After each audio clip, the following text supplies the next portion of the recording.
In this edition of the Red and Blue Political Roundup, House Speaker Nancy Pelosi says she's against impeaching the president. In an interview with the Washington Post, the Democratic lawmaker said, "I don't think we should go down that path because it divides the country," adding, "He's just not worth it." However, Pelosi did argue President Trump should not be in office. She said he's, quote, ethically and intellectually unfit to serve. Her comments come soon after Democrats expanded their investigations into the White House.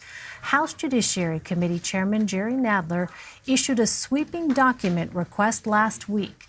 81 individuals and entities were asked to comply as lawmakers look into possible corruption, obstruction of justice, and abuses of power by the Trump administration.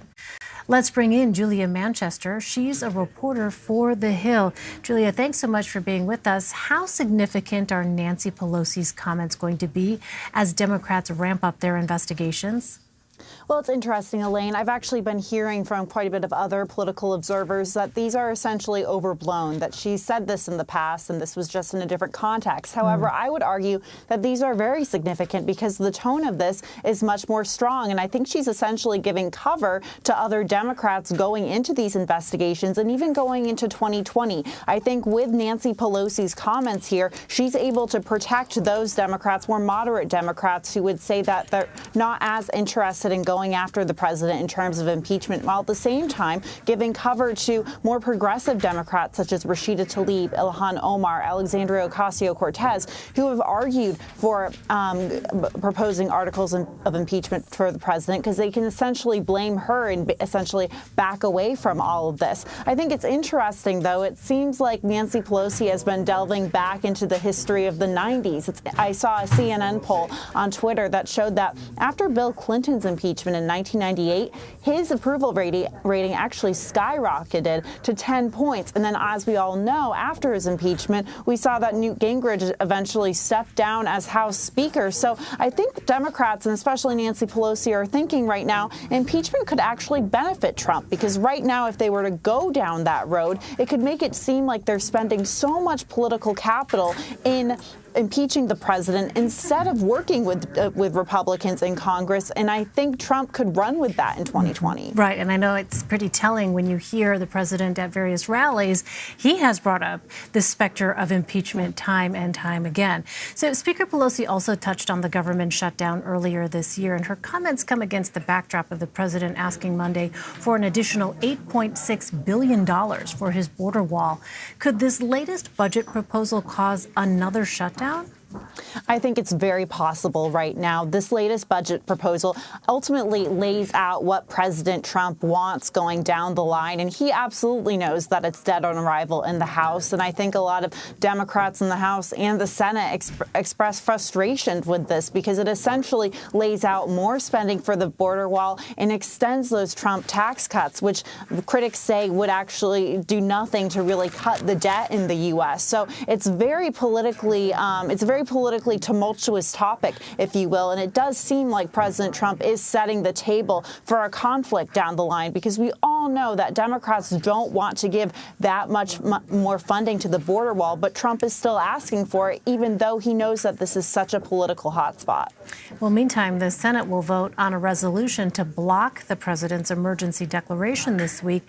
The measure easily passed the democratically controlled House. Do we know, Julia, if the White House has put any pressure on Senate Republicans ahead of the vote?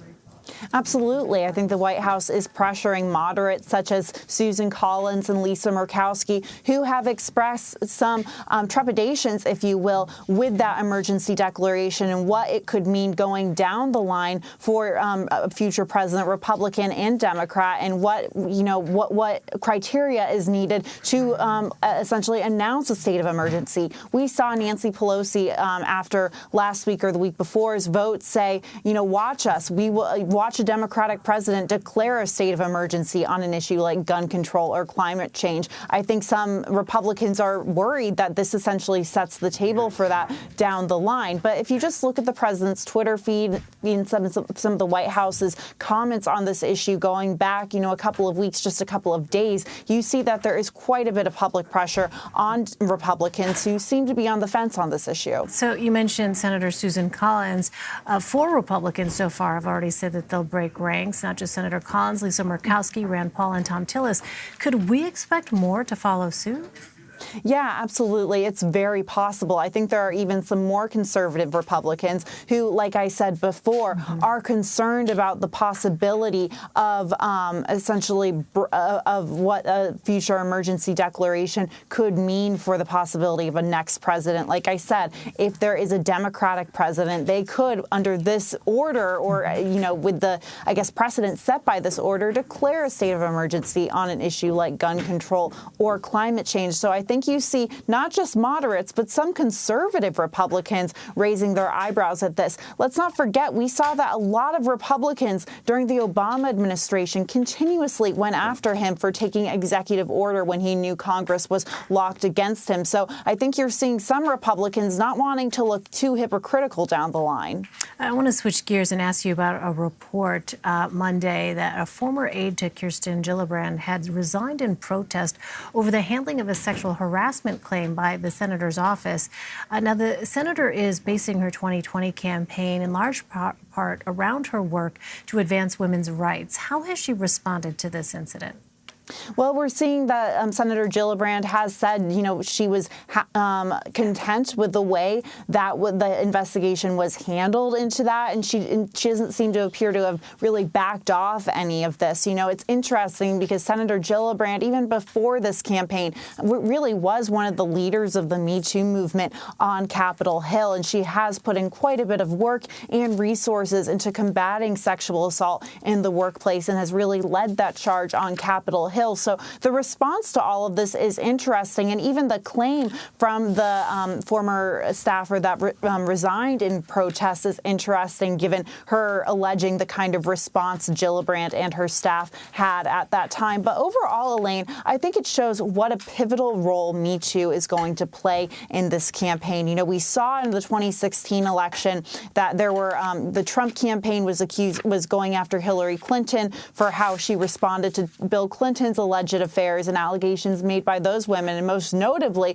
that infamous Access Hollywood tape, which showed very demeaning comments from the president. So we kind of saw it in the beginning with that, but ever since then, we've seen this groundswell from Hollywood to Capitol Hill of the Me Too movement, really, in taking a stand against abusive and sexually abusive behavior in the workplace. So, I think a lot of campaigns are really trying to figure out how they're going to combat any of these future stories and how they're going to respond to them in case someone is accused on their campaign. Yeah, it will be interesting to watch how that particular issue plays out in the months ahead. Julia Manchester. Julia, thanks very much. Thank you.